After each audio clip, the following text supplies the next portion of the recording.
Warahmatullahi wabarakatuh. Perkenalkan, saya Nanin Mei Pusparani SPD, CGP Angkatan 7 dari Kabupaten Bojonegoro, akan menyampaikan koneksi antar materi, kesimpulan dan refleksi pemikiran Ki Hajar Dewantara. Tugas 1.1A8. Ya, Bapak Ibu calon guru penggerak angkatan ke-7, bagaimana kabarnya hari ini? Saya akan memberikan presentasi terkait tentang koneksi antar materi dan dari pengajar praktik yaitu Ibu Husnul Khotimah dan fasilitator Ibu Elok Mimin Eka. Dari hasil koneksi antar materi yang pertama yang akan saya sampaikan adalah yang saya percaya tentang murid dan pembelajaran di kelas sebelum saya mempelajari modul 1.1. Yang pertama, pembelajaran menurut saya itu dikatakan maksimal ketika murid bisa mengerjakan evaluasi pembelajaran dan mencapai KKM atau dalam artian tuntas secara kognitif. Dan yang kedua, ketika menerangkan, siswa itu fokus, tenang, duduk rapi, sehingga guru itu sebagai pusat pembelajaran. Dan yang ketiga, yang saya percaya tentang murid dan pembelajaran di kelas sebelum saya mempelajari modul 1.1, yang ketiga adalah kurangnya kedekatan secara emosional karena kadang saya memberi hukuman kepada siswa yang tidak tertib ketika proses pembelajaran. Ketika proses pembelajaran berlangsung dan ada siswa yang saya rasa tidak tertib, maka saya akan memberikan sedikit sanksi bagi siswa tersebut agar kelas kondusif, fokus, dan tenang.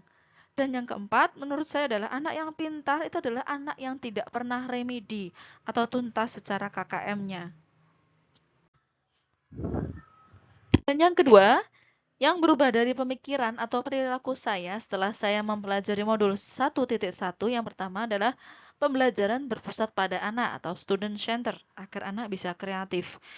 Jadi kalau pertama sebelum saya mempelajari modul 1.1 ini saya merasa guru itu sebagai pusat pembelajaran. Anak-anak harus fokus, anak-anak harus tertib dan fokus ketika guru menerangkan. Tapi saat ini pembelajarannya saya rubah menjadi berpusat kepada anak, student centered, agar anak bisa kreatif. Dan yang kedua, mengenal dan mencari setiap bakat anak, tidak hanya melihat dari sisi akademik dan menuntunnya sesuai kodrat. Jadi, setiap anak itu mempunyai bakat tersendiri dan kita sebagai seorang guru bertugas untuk menuntunnya sesuai kodrat. Dan yang ketiga, membuat pembelajaran secara menarik dan tidak terlalu kaku agar menarik dan meningkatkan motivasi belajar. Jadi pembelajaran yang menarik dan tidak terlalu kaku itu dengan cara bermain, dengan cara games, insya Allah anak-anak akan lebih meningkat motivasi belajarnya. Dan yang keempat, setiap anak mempunyai bakat tersendiri yang perlu dikembangkan dan sebagai tugas seorang pembelajar bahwa seorang guru harus bisa menuntun anak didiknya, siswanya, agar mengembangkan bakatnya yang terpendam. Yang ketiga, yang dapat segera saya terapkan lebih baik agar kelas saya mencerminkan Ki Hajar Dewantara adalah yang pertama, melakukan pembiasaan pendidikan secara berkelanjutan untuk meningkatkan aspek budi pekerti setiap siswa. Jadi, saya akan mulai membiasakan terkait tentang peningkatan aspek budi pekerti siswa. Di antaranya, setiap pagi saya akan melakukan yang namanya bina kelas, saya akan memantau ibadah siswa, saya akan memberikan motivasi tentang siswa terkait akhlak dan sebagainya. Dan yang kedua, menuntun siswa dalam mengembangkan potensi bakat dan minat.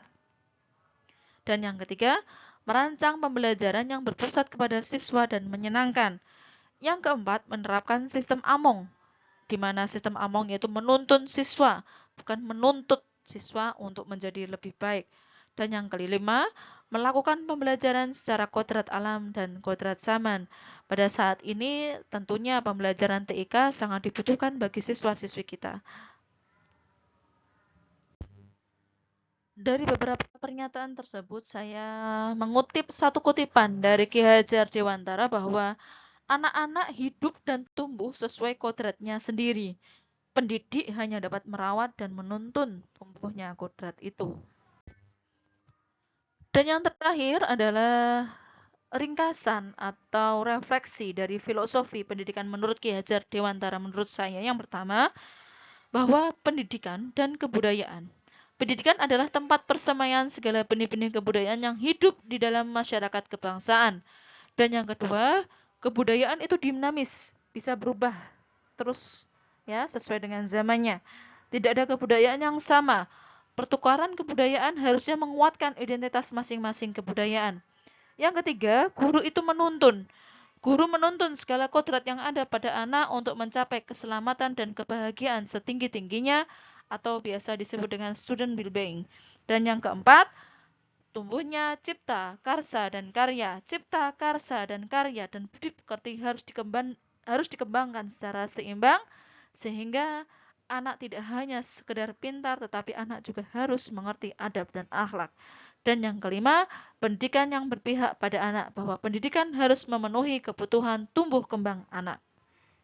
Demikian sedikit filosofi refleksi tentang pendidikan menurut Ki Hajar Dewantara. Kurang lebihnya kami memohon maaf. Terima kasih, tetap semangat bagi calon-calon guru penggerak, tetap menjadi agen perubahan dalam dunia pendidikan. Terima kasih. Wassalamualaikum warahmatullahi wabarakatuh.